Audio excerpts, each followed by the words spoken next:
Le premier élément qui va te dire à savoir que celui qui vient te parler là veut te séparer de tes frères, c'est qu'il va te parler des erreurs de ton frère. Si tu as des erreurs à reprocher à Hélène, va voir Hélène. Ne viens pas chez moi pour me dire, tu sais ce qu'Hélène a fait, tu sais ce qu'Hélène m'a dit, tu sais ce qu'Hélène a décidé. Va la voir. Mais quand quelqu'un commence à t'amener l'erreur ou les erreurs d'un autre, l'ADN de Lucifer est en lui. Il a une mauvaise onction pour séparer les frères. Que Jésus t'éloigne de ce genre de personnes. Je comprends, il y a peu d'amen, c'est que c'est toi-même. Alors que Jésus te délivre au nom de Jésus. À partir d'aujourd'hui, arrête ces genres d'habitudes de comportement. Sois transformé dans ton intelligence. Quand tu as un problème avec quelqu'un, aie le courage d'aller le regarder dans les yeux et de lui parler. Ne va pas raconter quelque chose à un autre frère. Tu as besoin de babysitting? Tu veux que quelqu'un vienne t'aider à parler à ton frère? C'est qu'il y a un problème. Que ton règne vienne. Dans tes épreuves, ne laisse personne te faire haïr les autres. Ah, toi tu étais en deuil, pourquoi on n'est pas venu te voir? Même moi je suis venu, je viens du marché. Elle était où alors Hélène? Attention avec ça. Garde ton cœur. Ne laisse pas la haine pénétrer ton cœur. Que Jésus te donne la victoire. Le règne de Dieu dans l'épreuve. Le règne de Dieu dans l'épreuve. Aucun enfant de Dieu ne peut vivre sa destinée avec Dieu sans vivre les épreuves. Impossible. Et je vais te choquer aujourd'hui. Les épreuves ne s'arrêtent pas. Pourquoi? Parce que c'est une école de maturité. Tu ne passes à aucune étape sans épreuve.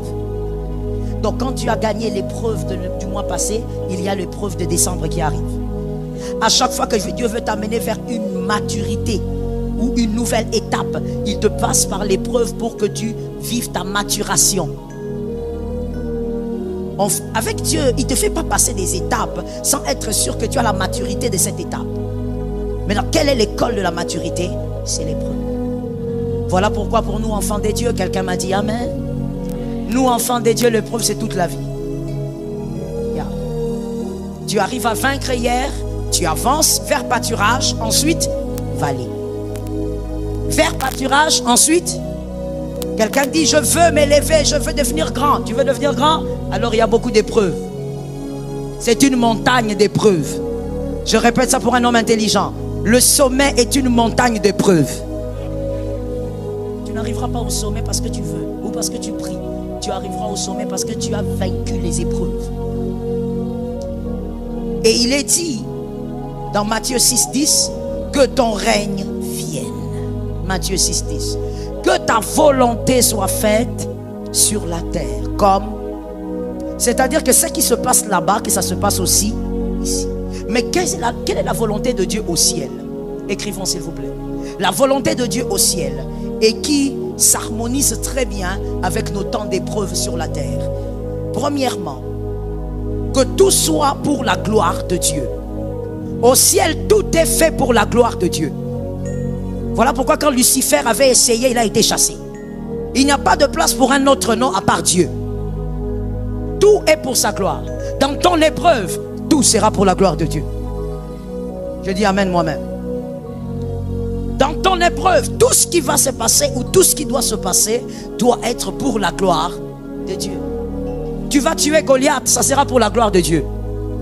Même si toi tu auras aussi 1000 cas comme récompense, mais ça sera pour la gloire de Dieu. David a dit, je vais te tuer aujourd'hui, donner ta tête aux oiseaux du ciel, afin que le monde sache qu'Israël a un Dieu. C'est pour la gloire de Dieu. Dans ton épreuve, Dieu fera tout pour sa gloire. La deuxième chose qui se fait au ciel, qui doit se faire aussi dans ton épreuve, que son règne vienne, c'est la sainteté de Dieu qui pèse dans le ciel. Voilà pourquoi il y a des êtres qui disent à Dieu, Saint, Saint, Saint. On ne lui dit pas, tu es riche, tu es riche, tu es riche. On ne lui dit pas, l'or et l'argent t'appartiennent. On lui dit, Saint, Saint, Saint. Il est déjà saint, mais on lui rappelle que toi, on ne lui rappelle pas qu'il est puissant, on lui rappelle qu'il est saint. Dans ton épreuve, reste sanctifié. Cet amen n'est pas normal. Je dois entendre des amens avec autorité. Dans ton épreuve, reste. Dis à un frère, reste sain dans ton épreuve. C'est pas parce que tu manques de crème, tu manques de, je sais pas, d'argent, mademoiselle, pour aller à l'université, que tu dois vivre dans l'impudicité avec un copain. Le copinage et l'impudicité. Ils ont disparu. Je disais, le copinage, c'est l'impudicité. Quelqu'un dit, mais pasteur, comment est-ce que le mariage commence? Ça commence pas avec le copinage, ça commence avec je vais t'épouser. Et puis on commence à vivre comme des gens qui ont le but. Voilà. On a le but de se marier, mon fils gloire. On ne se retrouve pas bêtement tout le temps, inutilement. Non, on a des projets. Le projet, c'est le mariage. À la limite, on se retrouve pour des choses essentielles. On s'écrit, je t'aime et tout ça. Mais on bosse pour... Tu es dans une relation sale, sors de là. Cet amen n'est pas normal. Les jeunes, donnez-moi un amen. Tu es dans une relation lépreuse. Sors de cette relation. Le copinage est un péché. Vous passez votre temps à vous tirer les tétons et à vous embrasser en désordre. Vous ne savez même pas vous embrasser. Vous le faites salement. Le copinage est un péché. Non, quand vous vous mettez avec quelqu'un, vous dites, c'est pour le mariage. Vous êtes là 3 ans. Dans 3 ans, vous faites quoi? Vous grandissez ensemble. Vous faites des avortements, vous faites des dégâts. Vous ne comprenez pas. Vous nous rendez la tâche, à nous les pasteurs, la tâche difficile. Marie-toi, fais des enfants, tu commences à me regarder. Dieu est contre toi. Le copinage est un péché. Tu veux épouser une femme, grandis d'abord. Sois mature et rencontre une femme mature. Commencez les projets sérieusement. Et toi aussi, la fille, sois intelligente. Quelqu'un te dit, je veux t'épouser, tu regardes, tu checkes, tu vois que c'est bon. Première personne à signaler, c'est ton pasteur. Parce que le checking spirituel doit se faire. Checking spirituel et caractériel. Quand on check, on voit que c'est bon, alors maintenant tu dis à ce garçon, écoute, je vais te présenter à mon grand frère. S'il est sérieux, il va partir. On n'a pas dit que c'est la dot. C'est pas la pré-dot. Mais toi, en tant que femme, tu dois être sécurisée. Quelqu'un veut te pousser, présente à ton grand frère le plus méchant. Comme ça, les choses vont se régler même sans toi. Ça veut dire même s'il est dans un coin avec une autre fille, le grand frère là, quand il va faire le tour. Tu vois les gens de grands frères qui vont dans des bars un peu bizarres là. Tout le monde a un frère comme ça, un cousin comme ça. Chez vous aussi, ça ne manque pas. Celui qui a l'onction samsonique. Quand tu présentes, tu dis, grand frère, il veut m'épouser. Même les grands frères, comme ils te regardent, toi-même tu te poses la question, est-ce que je veux? Ça te range dans le sérieux. Dans l'épreuve, reste sainte. Dans l'épreuve, reste saint. Ta femme te rend la vie compliquée. Elle est insoumise et bizarre. Mais c'est la femme que Dieu t'a donnée. Il y a un temps pour un travail interne. Ne va pas prendre une sous-maman. Reste saint. Non, vous voulez que je fasse quoi? Ma femme ne me donne pas. Si elle ne te donne pas, mon frère, reste. Qui t'a dit que si on ne te donne pas, tu dois prendre?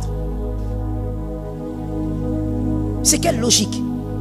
Un enfant, quand on ne donne pas, il cherche à tout prix à prendre. Mais un adulte qui connaît que la vie n'est pas une blague, quand on ne donne pas, il réfléchit. On ne m'a pas donné par qui?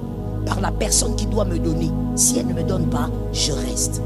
Je travaille pour que les choses changent. Toi, c'est dans l'épreuve que tu deviens sale et impur. Ta femme a voyagé, elle a fait seulement 1 semaine. Oh, moi je n'arrive pas. Frère, tu es comment? C'est quoi ton problème?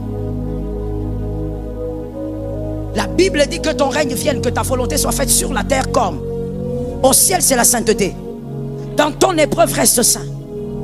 Oh, quelqu'un n'a pas dit un amen? Dans ton épreuve, ne blesse pas les gens, reste saint. Il y a des gens qui ne savent pas que c'est vous rendre impur lorsque vous avez des mauvaises paroles qui blessent. Il y a des gens qui ne savent pas ça. Ils croient que la saleté, l'impureté, c'est seulement ce que j'ai cité, l'impudicité et tout ça. Lorsque tu vis des épreuves, n'insulte pas ta femme, n'insulte pas ton mari. Tu dois savoir quoi dire et quoi ne pas dire. tout ce qui te vient en tête n'est pas obligé de sortir. Sois au contrôle de ta personne. Non, moi quand je suis en colère, je ne me maîtrise pas. Tu n'es pas encore alors un bon enfant de Dieu. Tu n'as pas travaillé ton caractère. Un enfant de Dieu travaille son caractère. N'oublie pas. Regarde un voisin, dis-lui, reçois cette parole, c'est pour nous deux. C'est bon mon frère, regarde-moi maintenant. C'est pour nous deux, c'est la parole de Dieu.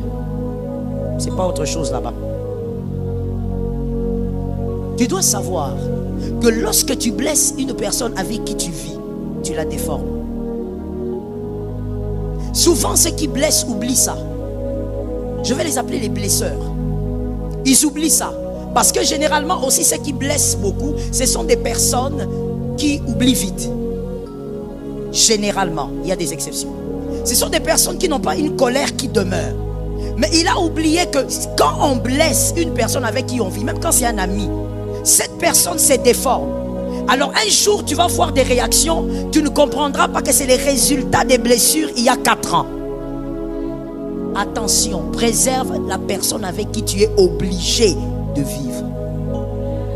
Qui a entendu la phrase? Si tu as entendu, aide-moi, prêche ton voisin. Mon frère, j'ai écouté quelque chose, mais je ne sais pas ce que c'est.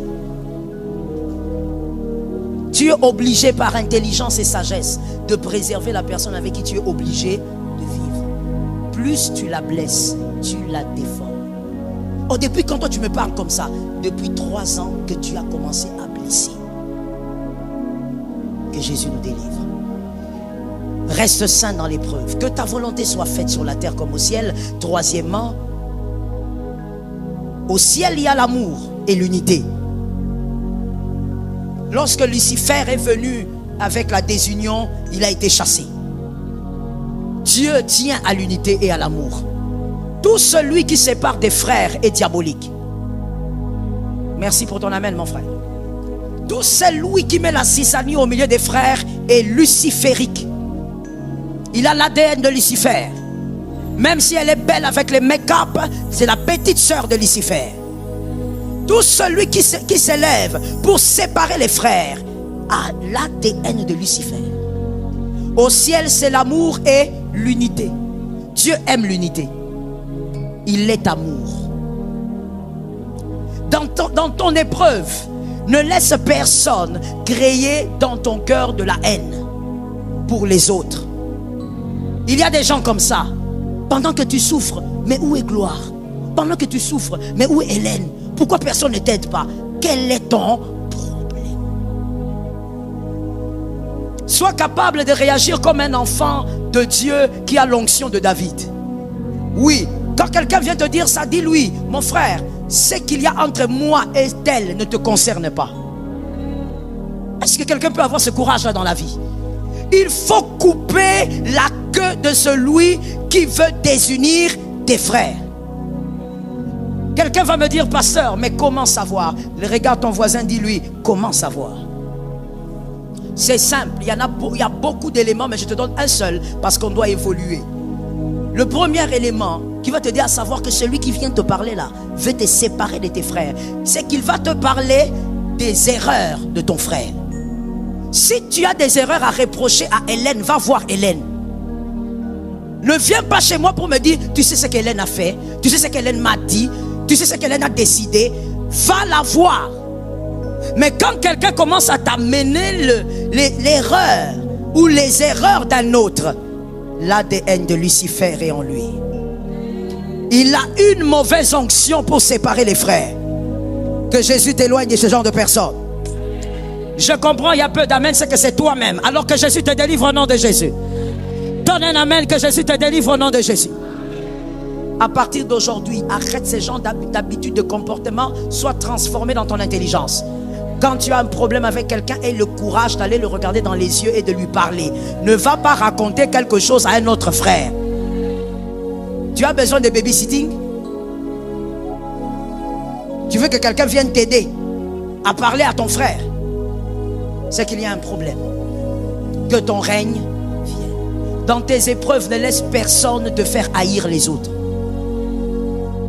Ah, toi tu étais en deuil, pourquoi on n'est pas venu te voir? Même moi je suis venu, je viens du marché. Elle était où alors Hélène? Attention avec ça. Garde ton cœur.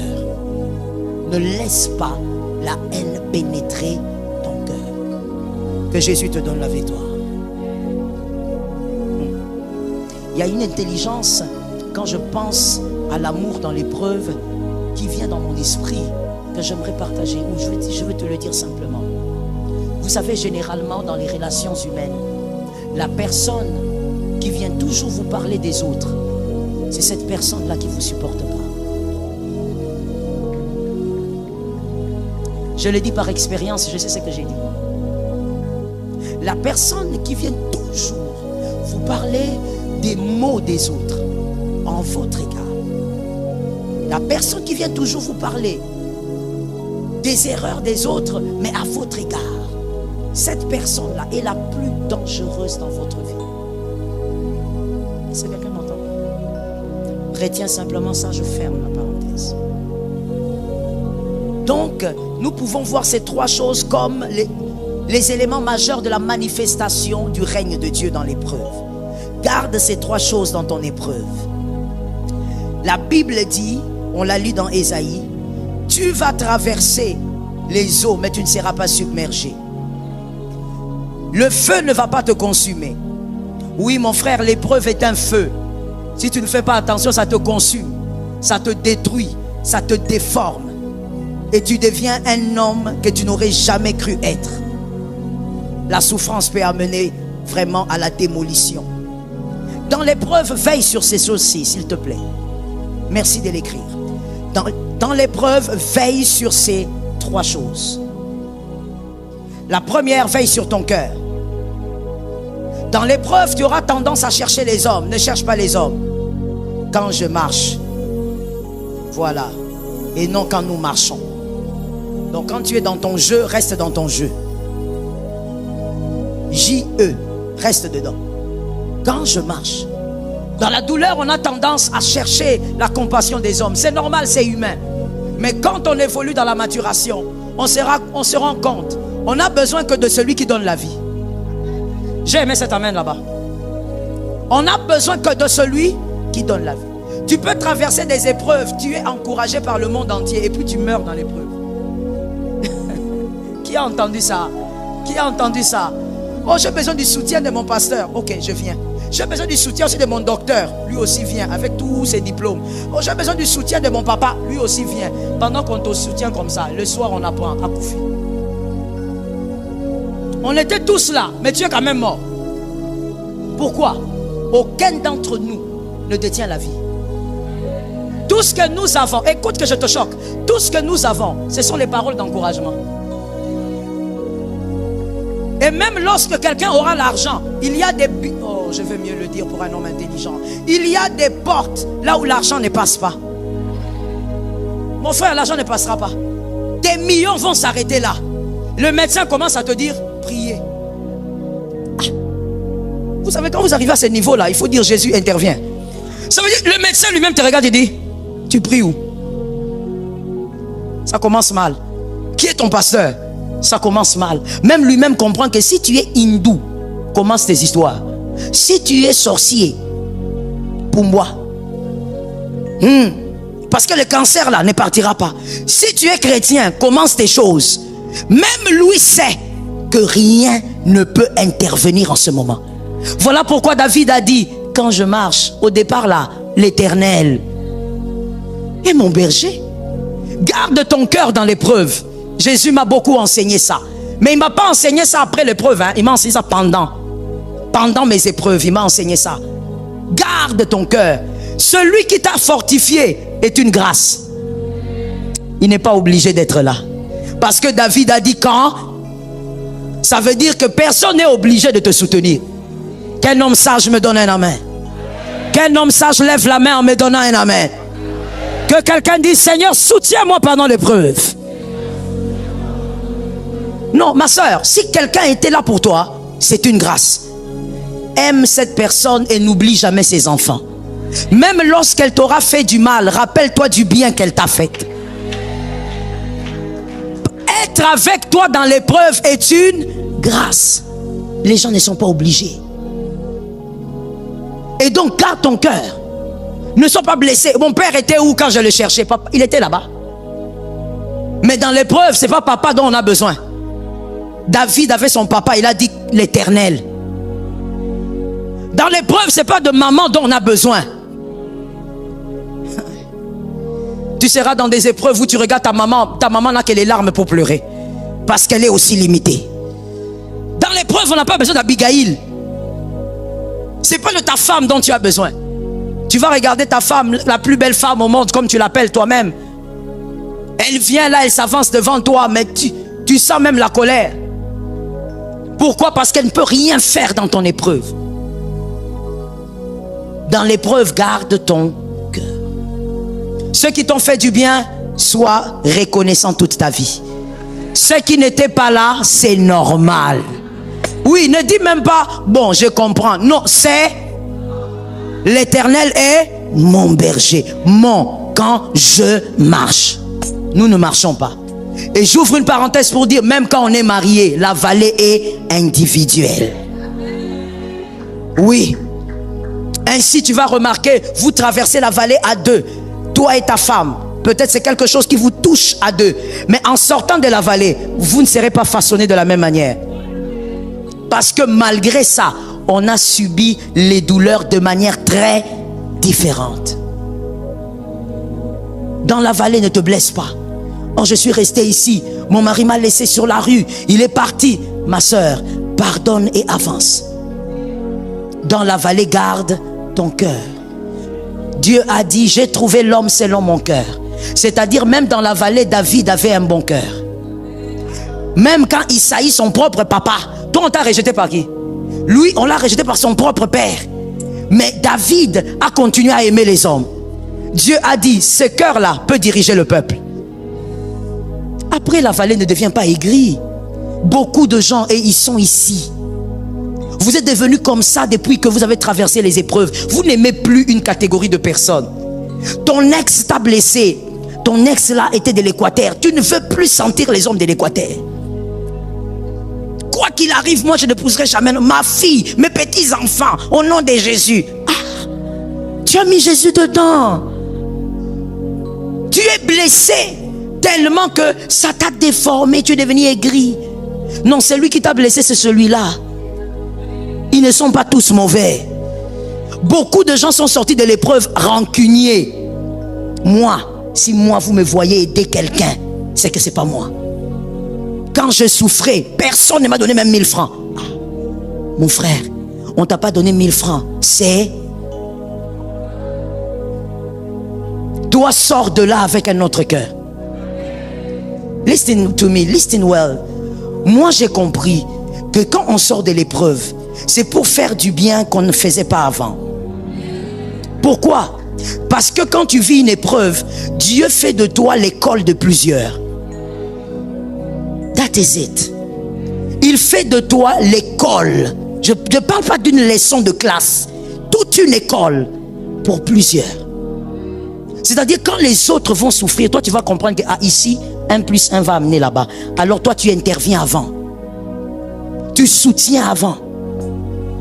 Beaucoup sont sortis des épreuves avec un cœur mauvais. Vous voyez, j'ai connu un homme, je ne sais même plus s'il est vivant. Lui, il allait au travail tous les matins. Il travaillait quelque part. Un monsieur, à l'époque, il avait déjà plus de 50 ans. Bon, je pense qu'il a pratiquement l'âge de mon père, peut-être, ou un peu plus jeune. Quand on nous déposait à l'école, lui, il allait au travail. D'abord, il nettoie bien sa voiture seul. Toi-même, tu as compris, non? Tu as compris toi-même les gens de papa. Voilà, si ce n'est pas ton papa, c'est le voisin. Il nettoie sa voiture seul, très tôt matin, un homme très discipliné. 6 heures comme ça, il nettoie sa voiture. Il ne va pas envoyer la sentinelle. Il finit, il démarre. Ses enfants vont à l'école à pied, il les dépasse. Je te dis, mon frère, on étudiait dans la même école. Cet homme-là, c'était un musicien. Bon, il était aussi musicien, païen. Il chantait des chansons là. On étudiait dans la même école que ses enfants. Il passe. On regarde. Des fois, quand on rentre à la maison, maintenant, il y avait l'une, ils étaient à l'école, je ne sais plus, je ne me rappelle pas, ça fait longtemps quand même, mais ils étaient un peu nombreux. Nous, étant aussi nombreux, dans une même école, c'est l'un de mes grands frères qui conduisait. On venait avec, il déposait la voiture au parking, on va en classe, et puis on ressort, on prend la voiture, et on rentrait avec lui. Et dans cette famille-là, ils étaient aussi un peu nombreux, je ne sais plus combien. Maintenant, au retour, mon frère qui conduisait, au fait, il aimait prendre seulement une. Oui, si tu suis cette prédication, tu sais que c'est vrai. Il aimait prendre seulement une. Et maintenant, nous, on boudait. Pourquoi? Parce que la voiture qu'on amenait, c'était pour notre espace. Maintenant, il nous confinait. Donc, poussez-vous. Mais ils sont nombreux là-bas. Pourquoi tu prends seulement celle-là? Poussez-vous. Ah, les hommes. Votre méchanceté commence tôt. Et donc, la fille là, on l'a ramenée à la maison. Ses frères venaient après, mais le papa les dépassait comme ça tous les matins. C'est comme s'il faisait exprès. C'est comme s'il est leur... Quand ils vont à l'école, lui, il passe. Dans sa tête, qu'est-ce qu'il y avait? J'ai souffert. Vous devez souffrir. On ne tue pas Goliath pour que le peuple pleure. Ça tombe sur quelqu'un. Ça tombe sur quelle maison? On tue Goliath pour que la famille soit dans la paix. Même celui qui n'a pas discuté avec Goliath doit être dans la paix. Garde ton cœur. Non, comment j'ai traversé ces choses-là, j'étais seul, moi aussi. Ils vont sentir, personne ne doit rien sentir. Que Jésus délivre ton cœur. La deuxième chose, tu dois veiller sur, ce sont les bonnes personnes qui t'ont assisté. Apprends à garder les bonnes personnes qui ont été avec toi. Je t'ai dit, c'est une rareté. Si ça arrive, sois à jamais reconnaissant. Même celui qui t'a donné un verre d'eau dans l'épreuve, sois reconnaissant toute ta vie. J'ai envie de déclarer, et je le dis, sors du couloir des ingrats. Sors du couloir des ingrats. Ce couloir-là où quand... Voici l'ingrat. 3 types d'ingrats. Rapidement comme ça, hein, en vrac. Premier type d'ingrat, celui-là qui dit, il m'a aidé, mais est-ce qu'il a fait quoi? Et là, comme qui est wana? Ingrat. Ami du sorcier. Pas ami, petit frère. Non, non, non, grand frère. Et vous voyez, beaucoup de gens sont dans ça. Et j'insiste dessus, surtout pour la jeunesse ici. Beaucoup de jeunes sont dans ça, je ne sais pas pourquoi. Non, mais tu te rappelles tel... Qu'est-ce qu'il avait fait? Il n'avait rien fait de grave. Il me manquait seulement 5 $, il a ajouté. Mon frère, si les 5 $ là manquaient, tu n'allais rien faire. Ingrat. Deuxième type d'ingrat. Il a fait des choses pour moi, mais moi-même j'étais capable de les faire. Ils sont dans cette salle. Ce qu'il a fait là, c'était pas spécial. Moi-même, j'avais la capacité de le faire. Ingrat. Quand on te fait du bien, reconnais qu'on t'a fait du bien. On te donne 2 $, dis merci. Et pas seulement à l'instant, toute ta vie. Vous voyez cette deuxième catégorie d'ingrats là? Ils aiment aussi dire, vous voulez quoi? Que je sois esclave? Parce qu'il a fait une chose pour moi une seule fois, toute ma vie, maintenant on a payé ça. Ingrat. Je veux te choquer. Quand quelqu'un te fait du bien pour toute ta vie, tu dois être reconnaissant. Je veux même encore te réchoquer. Quand quelqu'un te fait du bien pour toute ta vie, tu es lié à lui. Tu as un lien. Ça veut dire quoi qu'il arrive dans ta vie, si lui part, ses enfants, tu es obligé de lui être reconnaissant. Voilà pourquoi mon frère, je donne aussi un autre conseil gratuit, toujours dans le même sens. Ne fais pas partie des hommes et des femmes qui aiment que l'aide vienne toujours des autres. Qu'on t'aide tout le temps. L'aide est une dette. Arish, lève-toi. Monsieur, levez-vous. Lorsque celui qui est en bleu aide celui qui est en blanc, toute sa vie, il a la dette. Dans la vie, il ne faut pas aimer la main tendue. Ainsi David a dit, j'étais jeune et j'ai vieilli. Je n'ai point vu le juste. Mais tu sais pourquoi il n'est pas abandonné? Parce qu'il compte sur Dieu et non sur les hommes. Ni sa postérité. Parce que si tu as des enfants qui mendient, si seulement ce sont tes enfants qu'on soutient, tes enfants ont la dette des gens pour toute leur vie. Il ne faut pas toujours être content. On c'est la fin de l'année. Qui va me donner le cadeau, hein? Les cadeaux, est-ce que tu sais ce que c'est d'abord un cadeau? Même quand on te le donne par amour, est-ce que tu sais ce que ça représente dans le monde des esprits? Sois celui qui donne. Est-ce qu'il n'y a pas une écriture qui dit ça? L'écriture dit quoi? Tu seras celui qui, mais qui ne. Voilà. Pourquoi on établit ce principe? Parce qu'un enfant de Dieu ne peut pas avoir des dettes. Les dettes, il ne s'agit pas seulement de prendre quelque chose pour payer après. Non, on te fait du bien, tu as la dette de cette personne. Let me talk to you. Voilà pourquoi toi, mon frère, ma soeur, si un jour un homme de Dieu t'a fait du bien, il a prié pour toi, même une seule prière, ça t'a donné même une fois, même 3 minutes la paix, ne lève jamais ta voix contre cet homme-là. Parce que la prière n'a rien à voir avec une chemise. La prière n'a rien à voir avec $1000. La prière n'a pas de prix. Faites très attention. Beaucoup sur la terre, nous vivons en désordre, sans respect de certains principes spirituels, mais nous voulons évoluer dans la paix. Nous créons des problèmes dans le parcours. Celui qui t'a imposé la main, ferme la bouche. On parle de lui, passe. Quelqu'un qui te fait du bien, tu as ça. La dette de ses enfants aussi. Assieds-toi sous la grâce. Veille sur les bonnes personnes. Écoute ceci s'il te plaît. Et si tu peux l'écrire, ça serait bien. Toute rareté que vous gardez permettra que ce qui est rare réside dans votre destinée. Toute rareté que vous gardez permettra que ce qui est rare réside dans votre destinée. Il y a très peu de gens qui vivent avec des choses rares. Que ce soit des personnes, que ce soit peu importe ce que vous voulez, il y a très peu de personnes qui ont des choses rares.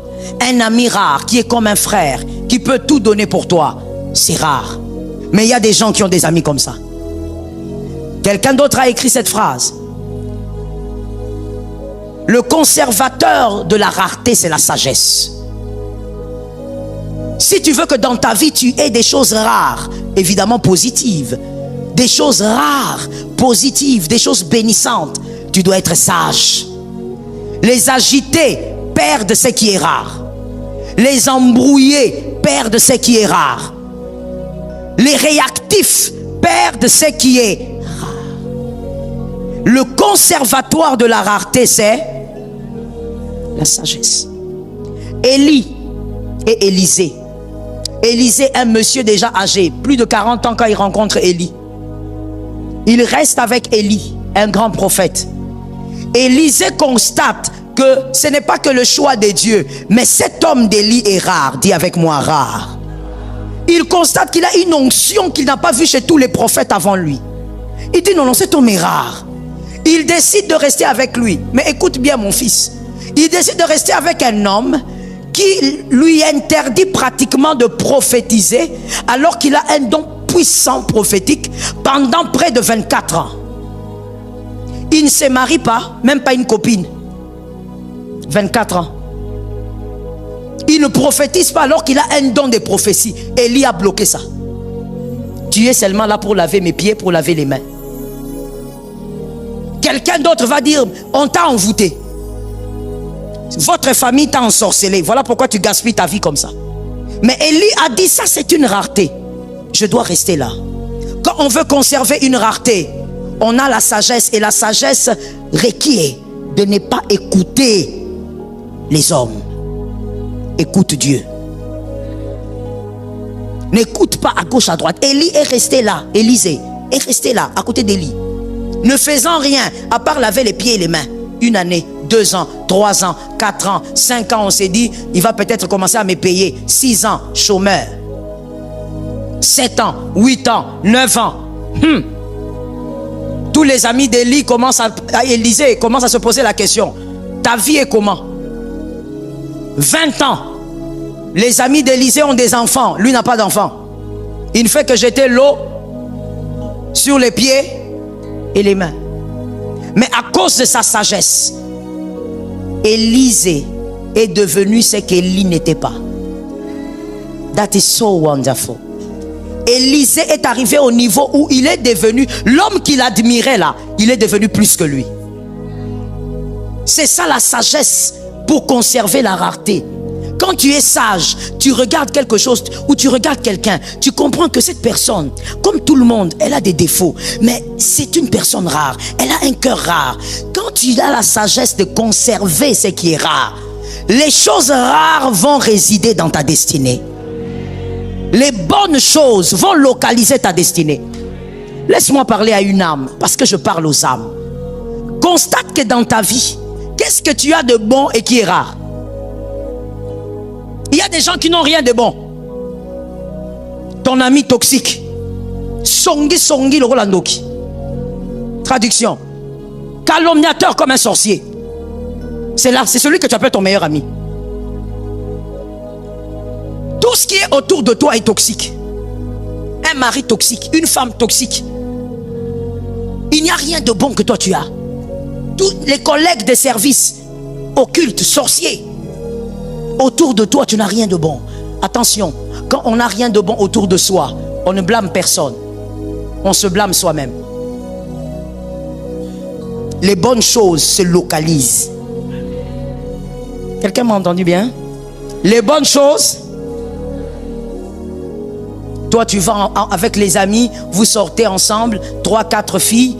Vous êtes là, que les filles me donnent un amen? Ok. Vous sortez ensemble et arrivez, je ne sais pas, dans un restaurant, vous vous mettez, vous prenez quelque chose ensemble. Et le gars qui vient te draguer, c'est seulement les plus fous. Donc ça veut dire que quand vous êtes au restaurant, vous localisez les gars qui sont là. Je vous connais les filles, je sais comment vous faites. Vous localisez les gars qui sont dans le resto. C'est seulement les gars le plus bizarre. Je n'ai pas envie de dire un autre mot un peu étrange. C'est seulement le gars le plus façon. Et quand il s'approche de la table, il ne va pas chez ta copine, seulement chez toi. Qu'est-ce qu'on t'a fait? Sois nettoyé par le sang de Jésus. Toi, ce ne sont pas les hommes équilibrés là qui te localisent, non. Tu es seulement quelqu'un qui vient. Ah, quand tu regardes l'apparence, il a l'air bien. Mais dès qu'il s'approche, petit. Quelqu'un qui te salue, il commence par petit. D'abord, il ne t'appelle même pas petite, petit. Il a déjà un problème.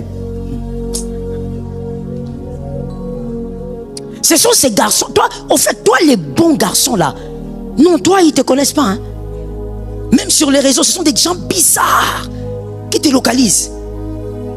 Vous vous écrivez longtemps sur les réseaux et puis le jour du rendez-vous, vous allez, je ne sais pas, où ça? Là où vous savez. Vous arrivez là-bas. Quand tu entres au resto, tu te dis, ah, c'est certainement celui-là. Un mignon, quelqu'un calme qui est au coin. Quand tu vas seulement dire, je suis là, celui qui va s'élever. Toi-même, tu te dis, il y a une malédiction sur moi, je sors de cette malédiction. Il n'y a rien de bon qui te localise. Lorsqu'il y a une opportunité, ça va tomber. Tu ne vas pas l'avoir. Il y a quelque chose qui ne va pas.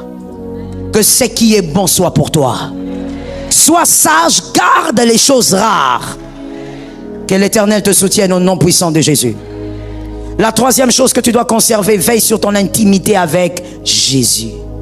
Dans l'épreuve, l'intimité avec Jésus va te sauver. Ah, sinon tu vas mourir, mon frère. Oui, dans la douleur, j'ai découvert que c'est vrai que la douleur consume comme le feu. La douleur peut te brûler de l'intérieur comme le feu brûle. Tu sens comment tu te détruis. Garde ton intimité avec Jésus. Lorsqu'on est dans l'épreuve, je disais, tout dépend de l'épreuve, tout dépend de ce que Dieu veut vous enseigner, là où Dieu veut vous emmener et ce que Dieu veut vous donner. Quelqu'un m'a simplement, humblement levé la main droite et m'a dit, Seigneur, préserve-moi du mal. Lorsque par exemple vous traversez l'épreuve où Dieu vous prive de quelque chose, je ne sais pas, c'est peut-être les frais pour les études et autres, en tout cas une certaine privation, ou encore Dieu vous prive d'enfants par exemple, où Dieu permet le deuil, lorsque vous traversez ces multiples épreuves, il est très difficile de réaliser qu'il faut se concentrer sur Dieu. La douleur a tendance à voler l'intimité avec Jésus. Oui, j'ai vécu ça, je te dis. Je te le dis pas parce que je l'ai lu. La douleur, la souffrance a tendance de te voler. Moi, je veux le dire comme ça ce matin. La douleur est comme une concubine qui veut t'éloigner de ton mari qui est Jésus. Quand tu as mal, mon frère, tu vas même oublier comment on prie.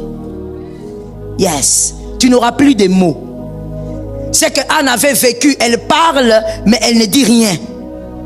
Ça arrive. Que l'Éternel te donne la force dans l'épreuve qui arrive.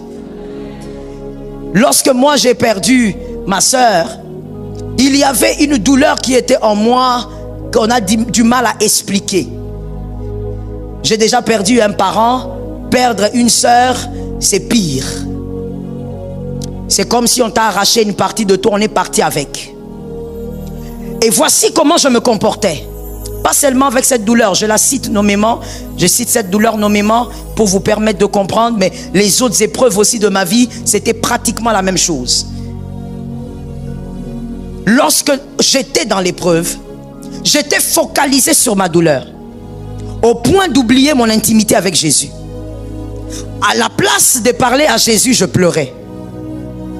Pleurais sans dire un mot à Jésus. Dans la douleur, c'est l'une des cartes les plus puissantes du diable pour vous éloigner de l'intimité avec Jésus. Te faire croire que tu dois te focaliser sur ton mal-être. Voici mon constat. La focalisation sur le mal-être ne change rien. Au contraire, ça vous solidifie dans la douleur. Ça ne change rien.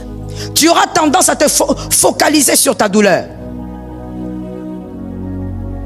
Tu vas faire croître ta douleur. Écoute, quand tu te focalises sur ta douleur, tu l'amplifies. Est-ce que quelqu'un entend cet enseignement pour l'avenir? Quelqu'un entend cet enseignement pour ses enfants? Il faut entendre pour l'avenir. N'entends pas comme si ça doit passer comme ça, parce que Dieu sait pourquoi tu dois écouter ça. On ne sait pas ce qui va se passer en décembre. Écoute. Vous passez beaucoup plus de temps à vous poser des questions sans réponse et vous oubliez l'intimité avec Jésus. Le diable lit vos émotions, il lit vos sentiments pendant la douleur. C'est-à-dire, au lieu que tu parles à Jésus, toi tu commences à parler à ta souffrance. Qu'est-ce que j'ai fait? Pourquoi ça arrive? Qu'est-ce qui se passe? Pourquoi seulement comme ça? Au lieu de parler à Dieu, tu parles à ta douleur. Ta douleur n'a rien à te dire. L'intimité avec Jésus pendant la douleur, c'est très difficile de la garder. C'est très difficile de s'accrocher. Voilà pourquoi je dis, l'amour de Jésus est une bouée. Oh, c'est très difficile, mon frère.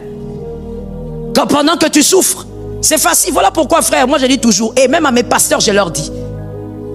Je l'ai déjà dit une fois, deux fois, et je sais qu'ils l'ont déjà retenu. Quand ils vont dans un deuil, que ce soit d'un frère à l'église, d'une sœur, ou de quelqu'un que nous devons aller assister, n'allez pas là-bas en disant beaucoup de choses. Vous n'avez rien à dire. Tout ce que tu vas dire ne sert à rien. Et des fois, même si tu veux multiplier les paroles, tu vas dire une bêtise. Oui, quelqu'un a perdu son papa, toi tu lui dis, tu sais, la vie c'est toujours comme ça. Qu'est-ce que tu dis? Qu'est-ce que tu dis? Est-ce que toi tu en sais quelque chose? Quelqu'un a perdu sa fille. Oh, que ça n'arrive pas. C'est bizarre, mais j'ai entendu les jeunes dire amen. Les autres, je ne comprends pas. Tu es maman, mais tu n'as pas dit amen. Je dis que ça ne t'arrive pas in the name of Jesus. Une grande fille, tu vois quelqu'un qui perd sa fille de 15 ans, de 16 ans. Toi, tu viens là-bas parce que tu as la colle pastorale. Oh, tu sais, l'Éternel est fidèle. Il a pris, il a donné.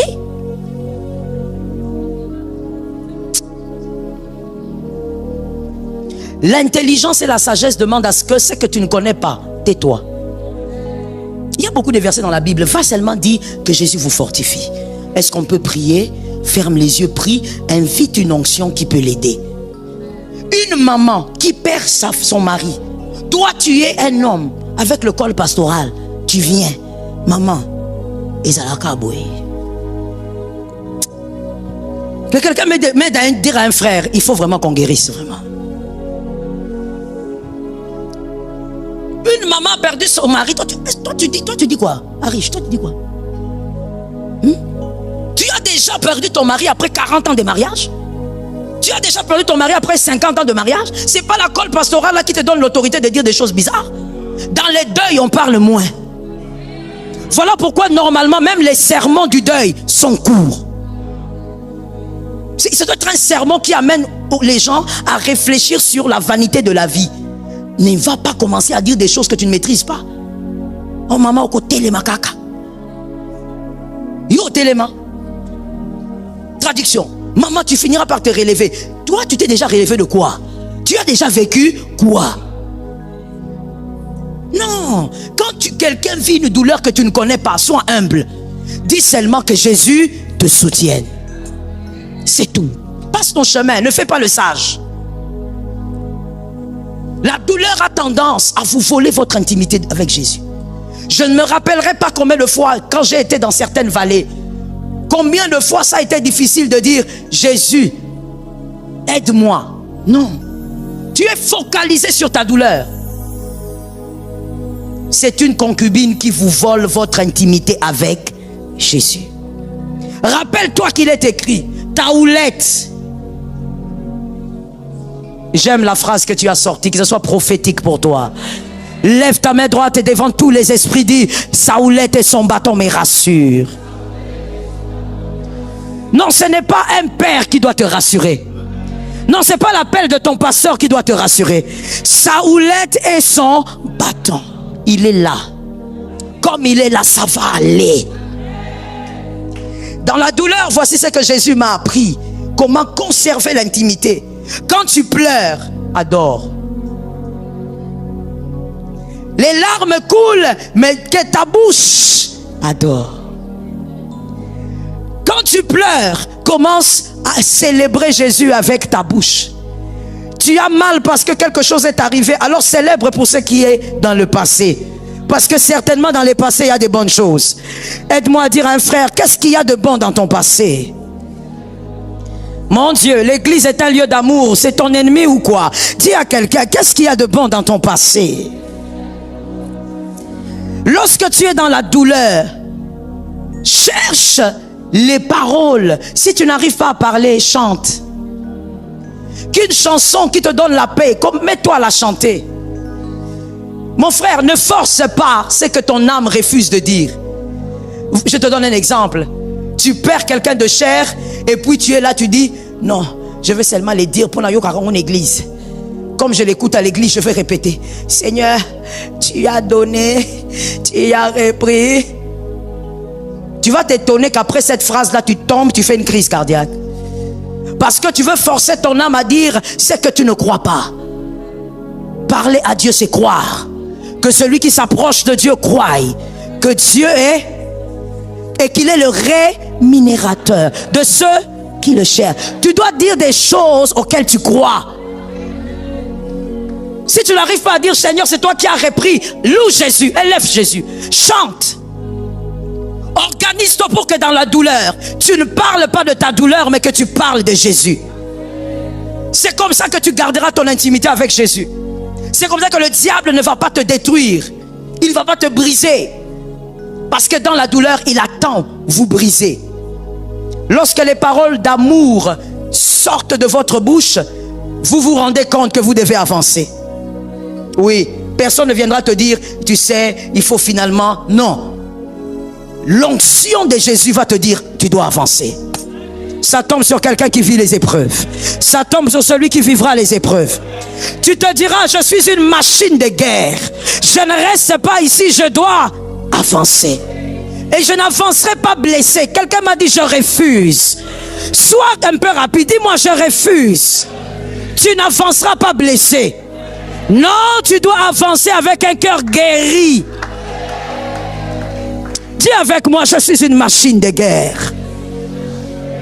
Tu ne vas pas rester là. Tu vas avancer. Comme l'Éternel tient ta vie, c'est comme il tient les autres vies. S'il a décidé qu'une vie reste, toi tu dois avancer. C'est là que tu comprendras que tu n'as pas besoin d'haïr les hommes. Jésus t'a bonifié. Tu es devenu plus sage qu'avant. Tu es devenu plus intelligent qu'avant. L'épreuve t'a fait croître. Que Jésus te donne la victoire. Mon frère, pour une douleur d'une période, ne va pas en enfer. J'ai aimé cet amen, je dis aussi amen. Qu'une douleur ne t'impose pas une douleur éternelle. C'est pas parce que tu vis une épreuve que tu dois aller en enfer. Tu perds ton intimité avec Jésus. Tu te focalises sur la douleur. Tu commences à haïr tous les hommes. Pourquoi tel ne m'avait pas aidé? Pourquoi? On n'a pas besoin de ça. L'Éternel est mon berger. Lève la main droite, dis avec moi, j'avancerai. Yes. Lorsque tu pleures, que les paroles d'amour sortent. Alléluia. J'ai entendu 2 amen. Lorsque tu as très mal, que les paroles d'amour sortent. C'est très difficile, mais c'est possible. C'est très difficile, mais c'est possible. Quand j'étais dans mon épreuve avec la perte de ma sœur, je me rappelle, j'ai commencé à pleurer. J'ai pleuré tous les jours, de toute manière. À un moment donné, quand je réalisais que je devais entretenir mon intimité avec Jésus, lorsque je pleurais, je disais à Dieu ce qu'il était pour moi depuis que je suis enfant. Les paroles d'amour. Regarde un frère. Sois sûr que tu as regardé un frère. Regarde un frère et dis-lui. Attends, je vais te donner la phrase que tu vas lui dire. Dis-lui, les paroles d'amour sont des boucliers. Yes. J'ai pas le temps pour transvaser ça au niveau du couple, mais vous pouvez le faire vous-même. Comprenez que c'est pareil. Les paroles d'amour pour Jésus pendant la souffrance. Goodness. Les paroles d'amour pendant que tu es consumé de l'intérieur par le feu de la douleur. Lorsque tu commences à dire Jésus, je t'aime, tu sens la haine en train de partir. Alléluia. Tu sens la haine. Tu n'as pas d'enfant, les gens te critiquent de partout. Mais lorsque tu lances les paroles d'amour, la haine dans ton cœur en train de partir. Il y a une femme formidable elle est pasteur à Goma, Madame Adassa, le pasteur Adassa. Elle a un témoignage poignant par la grâce de Dieu. Un jour, on va l'écouter. Elle a eu à faire 14 fausses couches. Yes. En étant déjà femme de pasteur, enfant des dieux, chrétienne. Pour ceux qui connaissent peut-être, c'est la petite sœur de maman Lili Soumbela. Sa petite sœur propre. Elle est servante de Dieu aussi. Elle a un témoignage poignant, comme je te disais. Peut-être que par la grâce de Dieu, on va l'écouter. Peut-être même que avant que 2025 sonne, on va l'écouter. Elle a des témoignages terribles. 14 fausses couches. Et quand on dit fausse couche, elle-même, elle explique bien. Il y a des fois, ce n'était pas, voilà, tu es enceinte et puis tu as des saignements, tu vas à l'hôpital, tu perds un enfant. Non, il y a des fois, c'était des morts-nés. Oui. Et quelque chose m'a vraiment, m'a beaucoup touché quand elle parlait de certaines épreuves, de certaines grossesses perdues. Elle dit une fois, 2 femmes de l'église, de son église, alors qu'elle était pasteur, femme de pasteur, l'appellent pour lui dire, on a quelque chose à te dire. Et puis elle dit, oui, venez. J'ouvre une parenthèse, je choque ou je choque pas?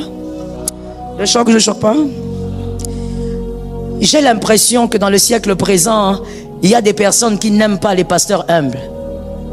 Quand tu es humble, on croit que tu es un jouet. L'humilité ne fait pas de nous des jouets. Respectez-nous malgré l'humilité. Elle vient, elle dit à ces 2 dames, oui, dites-moi c'est quoi? Ce ne sont pas des responsables, hein? Non. 2 mamans là seulement. Mais l'humilité. Elle dit, maman, oui. Dit, bon, pasteur, nous pensons que comme tu n'enfantes pas, il est préférable que tu n'imposes plus les mains aux gens. Parce qu'il y a une mauvaise sémence en toi. Tu risques de communiquer aux gens tes fausses couches là multipliées. Les femmes de l'église. Des personnes que tu as prêchées durant des années. Ah, le pasteur Adassa. Gloire à Jésus pour sa vie.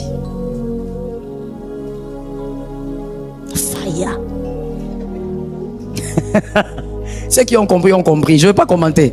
Je ne vais pas commenter. Ceux qui sont dedans ont compris. Incroyable.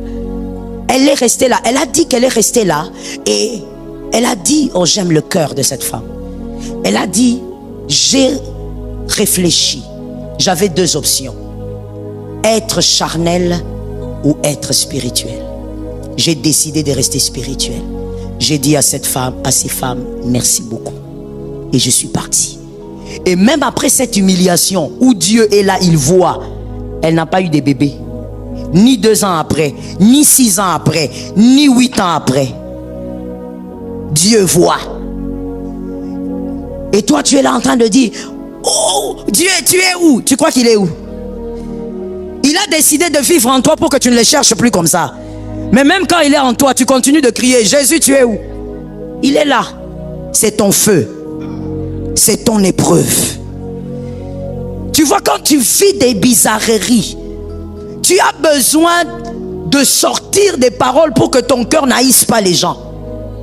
Mais la seule manière, c'est de sortir des paroles d'amour pendant ton intimité avec Jésus. Pendant que tu as mal là, tu es seul, dis Jésus, je t'aime. Dis-lui, Jésus, toi tu es tout ce que j'ai. L'amour que tu déverses sur Jésus va créer un bouclier. Va éloigner la haine au nom puissant de Jésus. L'amour, localise-moi encore un frère, dis-lui, l'amour crée un lien avec Dieu. Dis-lui, ça nous détache du lien de la douleur. Oui, les paroles d'amour quand tu souffres. Dis des paroles d'amour à Dieu. Ça va te détacher de la douleur. Ça va te rapprocher de Dieu. Tu vas remarquer que plus les jours passent, tu as moins mal. Il y a quelqu'un qui a composé une chanson qui a dit, elle est lionne, mon cœur n'a plus de douleur. Très belle composition. N'a plus. Et non, n'a pas. Il y en avait, mais il n'y en a plus. Comment c'est parti? Les paroles d'amour dans l'intimité. Parle à Jésus des paroles d'amour. Localise un autre frère, dis-lui, les paroles d'amour dans la douleur fait déménager les mauvaises pensées. Retourne-toi et dis à quelqu'un que les mauvaises pensées déménagent. Lorsque tu parles à Dieu, les paroles d'amour dans l'intimité, les mauvaises pensées déménagent. Oui. Ah, pourquoi tel m'a fait ça? Tu ne vas pas penser à des choses comme ça. Ah, pourquoi quand j'avais mal, j'ai salué tel, il ne me regardait pas? Non. Tu seras libéré des mauvaises pensées. L'Éternel est en train de te guérir. Quand Jésus te guérit, tu te sens revivre. L'épreuve est comme une mort. Après l'épreuve, c'est une résurrection. Dis cette dernière phrase à ton frère. Les paroles d'amour dans l'intimité avec Dieu affaiblit l'impact de la douleur.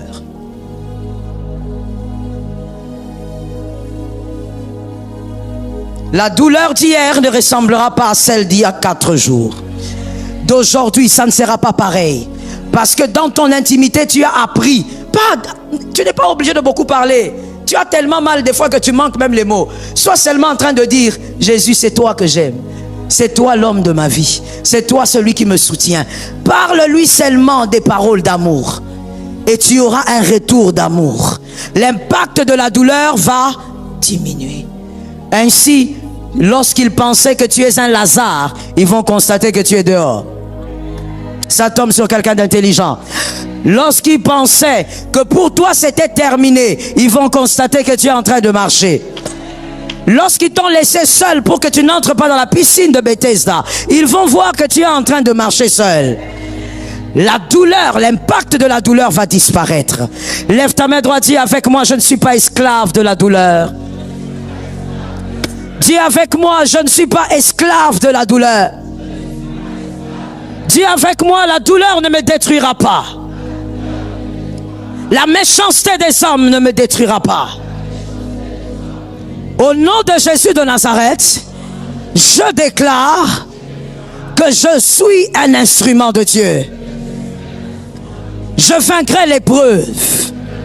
Je traverserai le feu. L'Éternel est mon berger. Je ne manquerai de rien. Il me fait reposer dans les verts pâturages. Il me conduit près des eaux paisibles. Il me conduit dans les sentiers de la justice.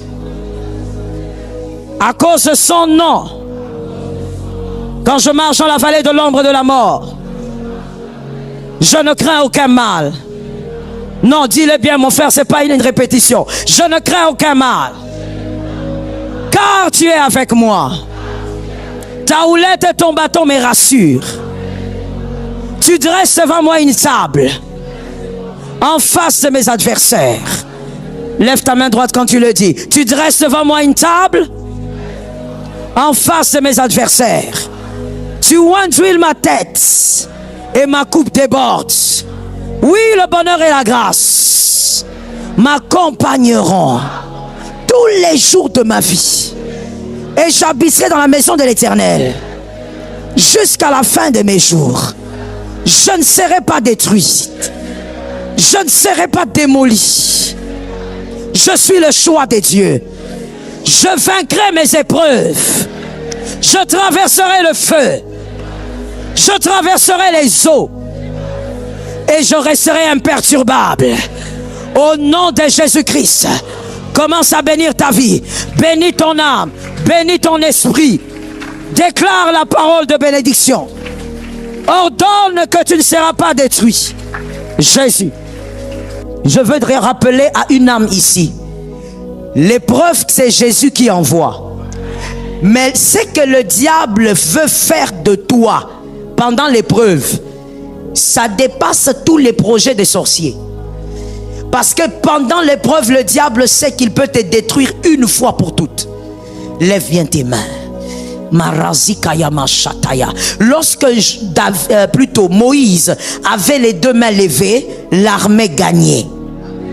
On ne lève pas les deux mains pour rien. Lorsque Moïse levait la main, la puissance de Dieu descendait sur le peuple. Tu as les mains levées et on va déclarer 3 fois: leur projet de destruction n'aboutira pas. Je vaincrai l'épreuve au nom de Jésus.